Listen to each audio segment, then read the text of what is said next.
Karachi Kings versus Islamabad United और Islamabad United ने 251 runs का एक बड़ा टोटल बोर्ड पर लगाने के बाद 79 रन से कराची किंग्स को हरा दिया। एलेक्स हेल की 35 बॉल्स पे 88 रन्स की जो एक इम्प्रेसिव इनिंग्स थी। 251 के स्ट्राइक रेट से बैटिंग की और 251 रन ही स्कोर किए इस्लामाबाद यूनाइटेड ने।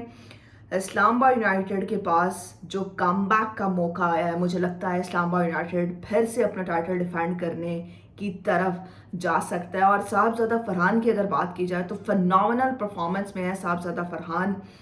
जो इनिंग्स साहबजादा फरहान ने आज खेली, जो इनिंग्स एलेक्स हेल्स ने खेली, बहुत बड़ा एक कमबैक नजर आया इस्लामाबाद यूनाइटेड का। 251 रन्स जो बोर्ड पर लगाए, 74 रन्स की एक इम्प्रेसिव नॉक खेली साहबजादा फरहान ने सिर्फ 41 बॉल्स पर, और एलेक्स हेल के 88 रन्स 251 के स्ट्राइक रेट से बैटिंग की। एक बड़ा टोटल बोर्ड पर लगाया 251। लग रहा था कि कराची शायद 204 करने के बारे में सोच रहा हो, बिकॉज 204 अगर कराची किंग्स करता तो टेबल पर नंबर 2 पर फिनिश कर सकता था और प्ले ऑफ खेल सकता था, यानी कि क्वालिफायर खेल सकता था और एक और चांस होता है हारने वाली टीम के साथ। हम सब जानते हैं फाइनल में जाने का, अगर आप प्ले ऑफ पर फिनिश करते हैं या फिर नंबर 1 नंबर 2 पर फिनिश करते हैं।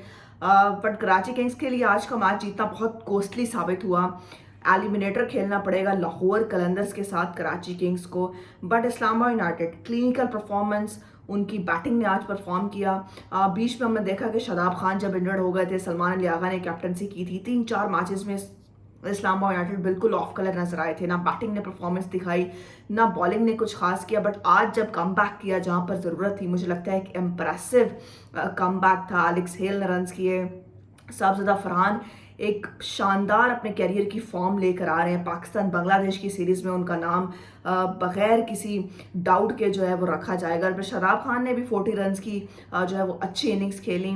बट कराची किंग्स को जो एक ये मैच जितना कोस्ट किया, मुझे लगता है बहुत ज़्यादा डिसअपॉइंटमेंट होगी कराची किंग्स को, बिकॉज 252 रन का जो टारगेट था वो भी पिंडे क्रिकेट स्टेडियम में, ये बन तो सकता था। 251 रन अगर इस्लामाबाद यूनाइटेड ने बना दिए थे तो कराची किंग्स के पास भी ऐसे बैटर ज़रूर मौजूद थे जो ये कर सकते थे। लेकिन टॉप 3 बैटर्स का परफॉर्म करना बहुत इंपॉर्टेंट था अगर कराची किंग्स 252 रन चेस करना चाहता था, जिसमें टिम साइफर्ट, जेम्स विंसे और डेविड वार्नर का खुद बड़ा एक इंपॉर्टेंट रोल था अगर ये रन चेस कराची किंग्स करना चाहता था। बट कुछ खास किया नहीं, वंस जल्दी आउट हो गए। साइफर्ट ने कुछ खास नहीं किया। वार्नर ने 40 रन की एक इनिंग्स खेली, बट कुछ भी खास वार्नर, साइफर्ट और वेंस इस मैच में नहीं कर सके। 56 रन पर पहला विकेट गिरा, बट उसके बाद लगा नहीं कि ये कराची किंग्स का बैटिंग लाइनअप है। अब्बास अफरीदी ने कुछ रन्स बनाए, 30-35 रन का एक कैमियो खेला, बट इसके अलावा कराची किंग्स ऑफ कलर नजर आया। 204 रन करने की तरफ भी कराची किंग्स जा सकता था, बिकॉज अगर 204 रन करते तो आपके पास चांस था क्वालिफायर खेलने का, प्ले ऑफ खेलने का। बट अब कराची किंग्स को एलिमिनेटर खेलना पड़ेगा लाहौर कलंदर्स के खिलाफ, और लाहौर कलंदर्स हम सब जानते हैं कितनी डेंजरस साइड है। फ़खर जमान पर बड़ा रिलाय करेगा लाहौर कलंदर्स, और फास्ट बॉलिंग दोनों टीम्स की बड़ी तगड़ी है, लाहौर की भी कराची की भी।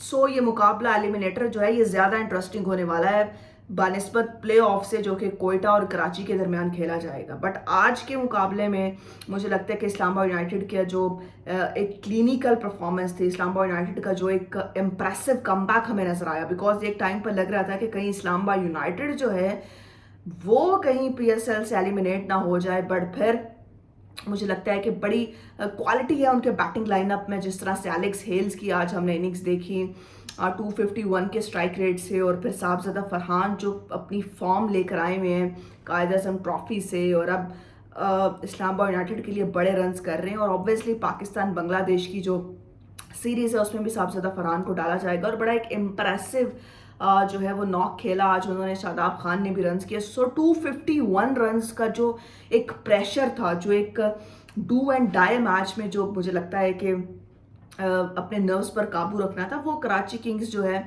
वो नहीं रख पाया। इसी तरह हमने कल के मैच में देखा पेशावर ज़ल्मी वर्सेस लाहौर कलंदर्स, 13 ओवर्स का मैच था, बट 150 रन जब बोर्ड पर लगे 13 ओवर्स में, तो चेज करते हुए पेशावर ज़ल्मी बिल्कुल ऑफ कलर नजर आया। और टॉप 3 बैटर्स आपके बड़ा इंपॉर्टेंट रोल प्ले करते हैं, बड़ा रिलाई करती हैं टीम्स उन पर जब आप स्पेशली चेज कर रहे हो। सो वहाँ पर भी साइम अयूब, मोहम्मद हारिस और बाबर आजम ने कुछ नहीं किया। और आज कराची किंग्स भी बैटिंग करते हुए साइफर्ड हवंस और डेविड वार्नर ने कुछ नहीं किया।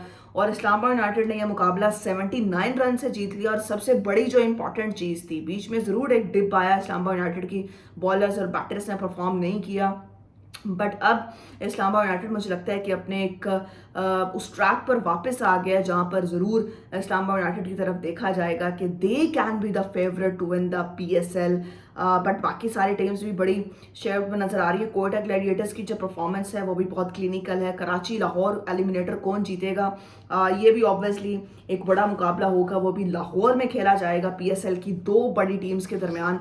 बट आज के मैच में इस्लामाबाद यूनाइटेड की परफॉर्मेंस आउट क्लास रही। बैटिंग ने मुझे लगता है कि जो 251 रन का एक बड़ा टारगेट बोर्ड पर लगाया, उसने शायद कराची किंग्स को फर्स्ट इनिंग्स में ही मैच से जो है वो बिल्कुल बाहर कर दिया था। But David Warner, Vince, Seifert, कुछ भी हो सकता है एलिमिनेटर में, तीनों बड़े प्लेयर्स हैं। फिर बॉलिंग जो है कराची किंग्स की वो बड़ी एक इम्प्रेसिव हमें नजर आती है, जहाँ पर मीर हमजा हैं, जहाँ पर आमिर जमाल हैं, अब्बास अफरीदी हैं। सो ये देखना पड़ेगा कि एलिमिनेटर में कौन उस दिन अप्लाई कर पाता है अपनी जो टेक्निक्स हैं, स्किल्स हैं, और कौन अपने नफ्स पर काबू रख पाता है। बट कराची किंग्स को आज का मैच काफ़ी कॉस्टली हुआ, आज की जीत, और या फिर 204 रन अगर वो कर पाते तो नंबर 2 पर फिनिश कर सकते थे। बट इस्लामाबाद यूनाइटेड के फैंस बहुत खुश होंगे, एक बड़ी जीत हासिल की। और अब प्ले ऑफ खेलेगा इस्लामाबाद यूनाइटेड और कराची किंग्स खेलेगा एलिमिनेटर लाहौर कलंदर्स के खिलाफ।